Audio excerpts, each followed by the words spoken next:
എങ്ങനെ കഴിക്കുമ്പോഴാണ് ഏറ്റവും കൂടുതൽ ആരോഗ്യ ഗുണങ്ങൾ കിട്ടുന്നത് എന്ന് നോക്കാം.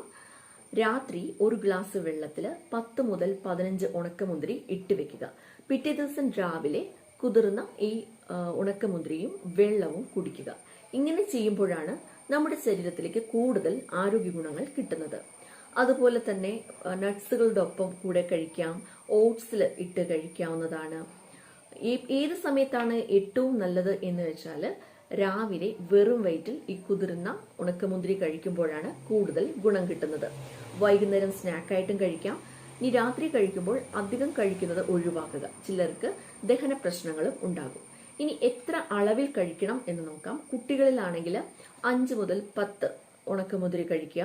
മുതിർന്നവരാണെങ്കിൽ 15 മുതൽ 20 ഉണക്കമുന്തിരി കഴിക്കാവുന്നതാണ്. ഇതും ദഹനത്തിന്റെ അതായത് ദഹന പ്രശ്നങ്ങൾ ഉള്ളവർ അതിന്റെ അളവ് കുറച്ചുകൊണ്ടുവരിക, അല്ലെങ്കിൽ ഇത് കഴിക്കാവുന്നതാണ്.